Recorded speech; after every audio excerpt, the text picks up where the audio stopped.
ঝটপট যদি কিছু খেতে মন চায় তাহলে এই রেসিপিটি তৈরি করে খেতে পারেন। বানানো যতটা ইজি, খেতেও অনেকটা মজাদার। আর 5 মিনিটে এই নাস্তাটি তৈরি করে খেতে পারবেন, কোনো ঝামেলা নেই, ঝামেলাবিহীন নাস্তা।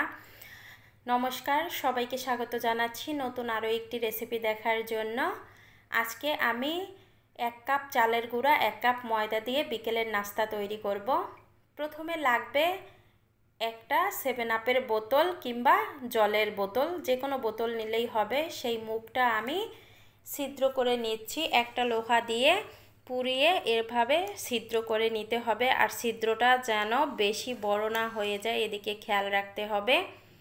তারপরে এই যে নিয়ে নিলাম 1 কাপ চালের গুঁড়া, আর এখানে নিয়ে নিব আমি 1 কাপ ময়দা। এখানে আপনারা হাফ কাপ ময়দাটাও দিতে পারেন।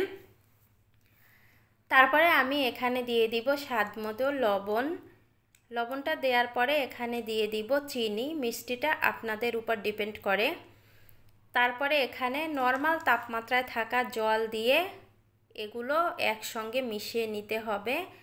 এজন্য আমি একটা হ্যান্ড উইচ দিয়ে মিশিয়ে নিচ্ছি। আপনারা চাইলে হাত দিয়েও মেশাতে পারেন, এটা আপনাদের ইচ্ছে। এখন আমি আবারও একটু জল দিলাম। এরকম অল্প অল্প জল দিয়ে ভালোভাবে গুলিয়ে নিতে হবে, নয়তোবা বেশি পাতলা হয়ে গেলে কিন্তু পিঠাটা তৈরি করতে পারবেন না। এই দেখেন, আমি আবারও কিছুটা পরিমাণ জল দিয়েছি। জল দিয়ে আবারও মিশিয়ে নিব। আমি এখানে 3 বার জল ব্যবহার করেছি। এবার পারফেক্ট একটা গোলা তৈরি হয়ে গেছে। দেখেন, এভাবে একটু ফেটিয়ে নেবেন। ফেটানো হয়ে গেছে। এবার আমি 7 আপের যে বোতল, সেই বোতলটা নিয়েছি। আর এখানে হচ্ছে আমি একটা কাপ নিয়েছি। এই কাপ দিয়ে ব্যাটারটা ভরতে খুব সুবিধা হবে। এই তো বোতলের মুখে আমি দিয়ে ব্যাটারটা দিয়ে দিচ্ছি। আর ব্যাটারটা দেওয়ার সঙ্গে সঙ্গে ভিতরে কিন্তু ঢুকে যাবে। আর একটা কথা বলি, যদি দেখেন পিঠাগুলো দিতে গিয়ে পাতলা হয়ে গেছে, তাহলে আবার পটে থেকে বের করে একটু ময়দা কিংবা চালের গুঁড়ো মিশিয়ে তারপর আবার তৈরি করে নেবেন। আমি চলে আসলাম তৈরি করার জন্য। প্যানে আমি কিন্তু তেল দেইনি, এমনিতেই প্যানের উপরে দিয়ে দিচ্ছি। এভাবে একটু চেপে চেপে দিয়ে দিবেন, এলোমেলোভাবে দিয়ে দিবেন, তাহলে কিন্তু সুন্দর শেপ চলে আসবে।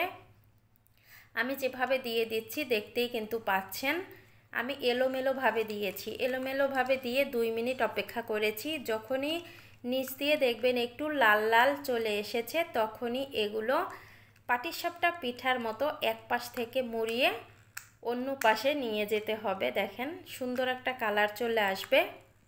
এখানে একটা গুরুত্বপূর্ণ কথা আমি বলে রাখি, সেটা হচ্ছে এই নাস্তাটি কিন্তু যখন তৈরি করবেন তখন মচমচে থাকবে, আর পরে কিন্তু এটা একেবারে নরম হয়ে যাবে। তাই যখন খাবেন তখনের জন্যই শুধু তৈরি করবেন, তাহলে মচমচে খাবারটা খেতে পারবেন। যদি 1 ঘন্টা রেখে দেন তাহলেই দেখবেন যে এই খাবারটা কিন্তু নরম হয়ে গেছে। এজন্য আপনাদের পছন্দ অনুযায়ী যতটুকু পরিমাণে লাগবে, মানে যখন তৈরি করবেন তখনই খেয়ে নেবেন। এই দেখেন, আমি আরও একটি পিঠা তৈরি করে আপনাদের দেখিয়ে দিলাম। এভাবে একটু চেপে চেপে নিলেই খুব সুন্দরভাবে আটকে যাবে। সবগুলো পিঠা আমি তৈরি করে নিয়েছি। দেখেন কত সুন্দর হয়েছে দেখতে। দেখতে যেমন লোভনীয়, খেতেও কিন্তু তেমন লোভনীয়। বাসায় ট্রাই করে দেখবেন। ভিডিওটা এখানে এন্ড করলাম।